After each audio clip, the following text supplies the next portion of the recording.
Absolutely. और इसमें मैं इसको कनेक्ट करूंगा इंडिया के साथ। अगर पाकिस्तान रीजनल हब बनना चाहता है तो उसकी मजबूरी है, उसको इंडिया के सामने घुटने टेकने होंगे। कि 2024 इंडिया के लिए बहुत ज्यादा लकी होने वाला है। 2024 में जो है इंडिया राइजिंग सुपर पावर जो है वो बन जाएगा। तो उसमें सबसे नंबर 1 मैं समझता हूं कि इस वक्त भारत है। 7.7% ग्रोथ रेट है उनका, और जिस तरीके से वो बिहेव कर रहे हैं वो already behaving like a super power. It means कि इंडिया राइज कर रहा है।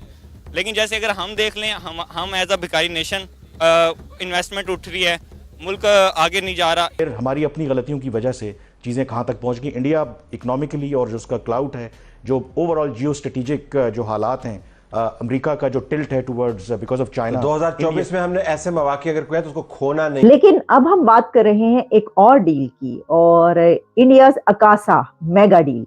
अकासा जो है उसकी तरफ से अब एक जबरदस्त डील सामने आ रही है जिसमें 150 बोइंग जेट्स की बात की जा रही है। मोदी साहब है, उनकी ग्रिप है, एस्टेब्लिशमेंट भी उनके साथ है, उनके भी ग्रीन सिग्नल उनके साथ है, जुडिशरी भी उनके साथ है, अवाम उनके साथ है। तो इन सारी चीजों को अगर देखा जाए तो 2024 में जो विनर होगा वो भारत होगा। इंडिया की यूनिवर्सिटी कहां पर चलेगी? आईआईटी। इंडिया की इकोनॉमी देख लीजिए सर, पैसा कमाना और पूरे मुल्क की मईशत चलाना दो अलग-अलग चीज। आप अगर वर्ल्ड के बिलियनर्स का भी देखें तो इंडिया में तकरीबन कोई 167 बिलियनर्स हैं। लाइक टाटा कंपनीज है, अडानी ग्रुप है।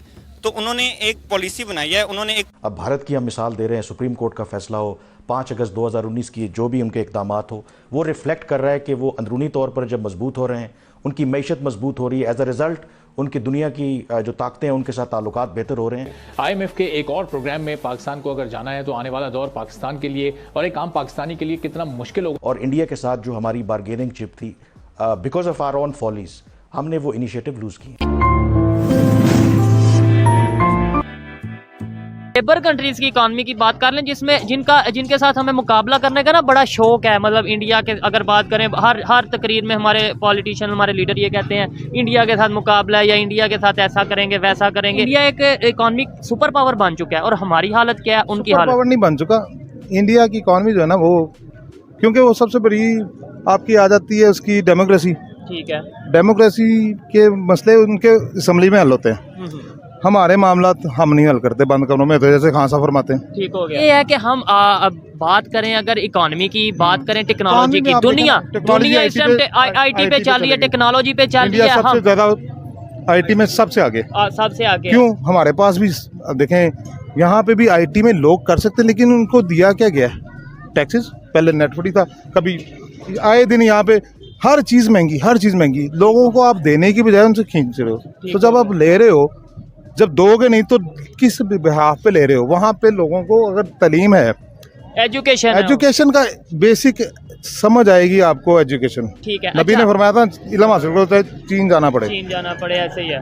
इल्म वो वही चीज है जो हासिल करेंगे और आप उसे बांटेंगे तो उतना ही ज्यादा। उसके बाद दूसरा, प्रेसिडेंट शी ने 2024 के हवाले से उन्होंने स्पीच दी है जो हर साल देते हैं। इस साल जो उन्होंने स्पीच दी है उसमें उन्होंने खुद इस चीज का कन्फेशन किया है कि Chinese economy is sluggish, Chinese economy कमजोर है। तो अगर वहां, और वो जब यहाँ आए थे तो उन्होंने आगे यहाँ के जो बिलियनर्स थे उनको मिले, बिजनेसमैन को मिले, उन्होंने रिक्वेस्ट की कि आप वापस आए चाइना में, वो विल फैसिलिटेट यू।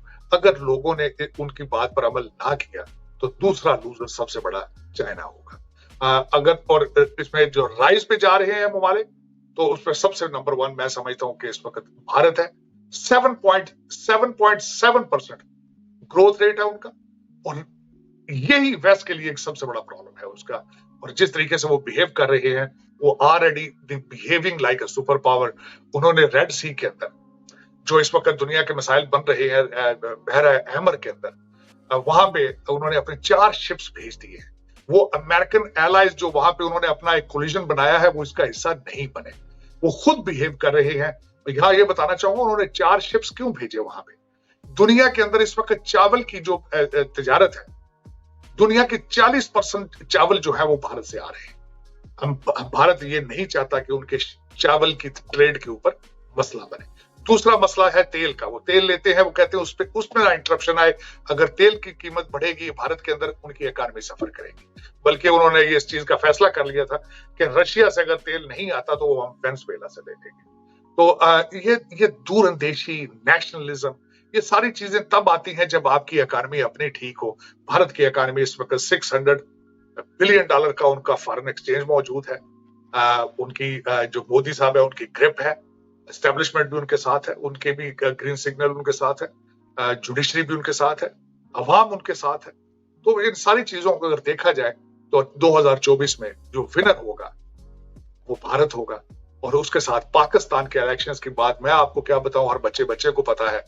लोग दर हकीकत कहते हैं कि बाहर से लंदन से एक बंदा आ चुका है, सिर्फ उसकी ताजपोशी रहती है।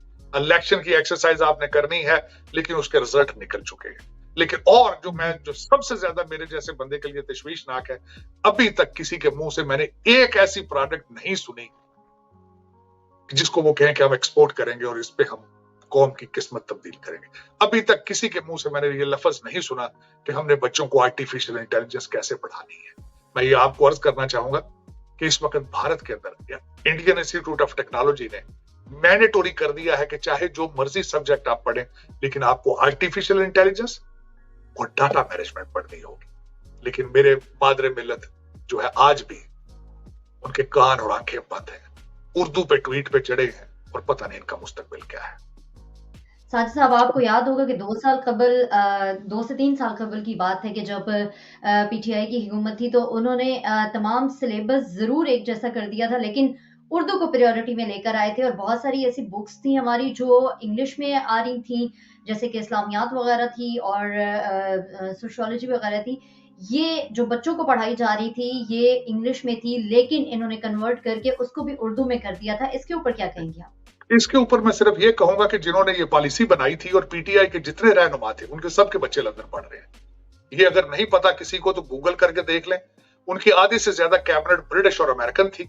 उनकी सेहत पे क्या असर है, वो चाहे पश्तो में शुरू कर दें, चाहे बलोची में पढ़ाना शुरू कर दें, चाहे सिंधी में पढ़ाना शुरू कर दें, क्योंकि कौम के बच्चे तबाह होने हैं ना। तभी तो आज आपके मुल्क के अंदर एक भी इंग्लिश चैनल मौजूद नहीं है।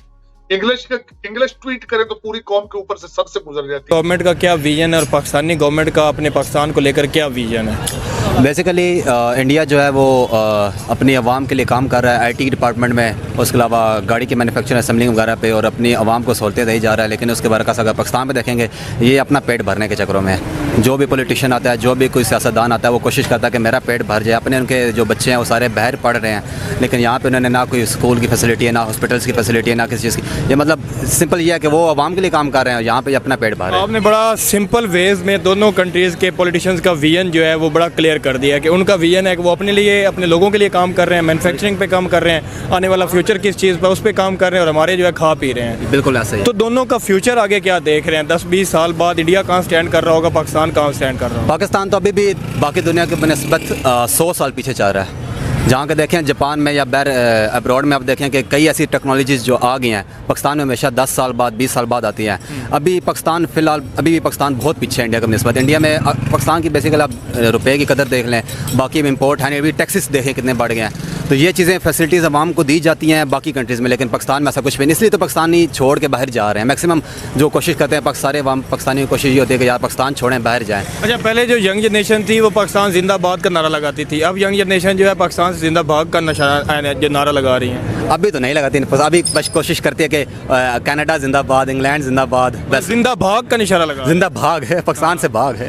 ऐसा ही है। ये हालात कर दिए हैं पॉलिटिशियंस के विजन ने। ऐसा ही, बिल्कुल ऐसा। भी पाकिस्तान में बिजनेस वगैरह बंद है, जॉब मिल नहीं रही किसी को, बहुत हालात खराब है। कोशिश हर किसी की, आपकी भी यही होगी, मेरी भी यही है कि बस पाकिस्तान से निकलें बस। अच्छा, जय हिंद दोस्तों, जैसा आपने वीडियो में देखा कि भारत की बढ़ती हुई तरक्की और भारत की इकोनॉमिक पावर को देखते हुए पूरा विश्व इस समय भारत में इन्वेस्टमेंट करना चाहता है और भारत के साथ अपने आप को बढ़ता हुआ देखना चाहता है। इसी की ताजा मिसालें है कि पाकिस्तानी मीडिया में आपने देखा होगा कि पाकिस्तानी मीडिया के एंकर पर्सन लोग कह रहे हैं कि अब की बार अगर सन 2024 में इंडिया कोई भी मौका देता है पाकिस्तान को, तो पाकिस्तान को इंडिया के तलवे चाट के घुटने के बल आकर के इंडिया की हर बात मान लेनी चाहिए, और अगर नहीं मानते हैं तो हम और भी भिखारी होते चले जाएंगे और एक दिन हम डिफॉल्ट हो जाएंगे। और अगर हम किसी भी तरह इंडिया को मना लेते हैं और इंडिया की बात मान लेते हैं, इंडिया के साथ हमारे ट्रेड और इंडिया के साथ व्यवहार अच्छा बन जाता है, तो हम भी धीरे धीरे तरक्की कर लेंगे। लेकिन अगर हमारी तरक्की नहीं हुई तो हम धीरे धीरे और भिखारी हो जाएंगे और हमारे यहाँ भूखमरी के हालात काफी ज्यादा बढ़ जाएंगे। आपको बता दें कि इंडिया में आए दिन कोई न कोई देश काफी तगड़ी इन्वेस्टमेंट करता रहता है। यह देख करके पाकिस्तानी मीडिया हमेशा जलता रहता है, क्योंकि एक तरफ जहाँ पे भारत में इन्वेस्टमेंट होती रहती है, वहीं दूसरी तरफ पाकिस्तान भीख मांगने के लिए कभी IMF, कभी चीन, तो कभी अपने मुस्लिम देशों के पास जाता रहता है। यहाँ तक कि अब तो इसे कोई भी मुस्लिम देश अपने मुंह भी नहीं लगाता और कोई ना तो इसे भीख ही दे रहा है। IMF की भी किस्त रुक गई है। आपको क्या लगता है कि पाकिस्तान जल्दी डिफॉल्ट कर जाएगा या नहीं? आपको यह वीडियो कैसा लगा कमेंट में अपनी राय जरूर बताओ। ऐसे ही मजेदार वीडियो देखने के लिए हमारे चैनल को सब्सक्राइब करना ना भूलें। जय हिंद, जय भारत।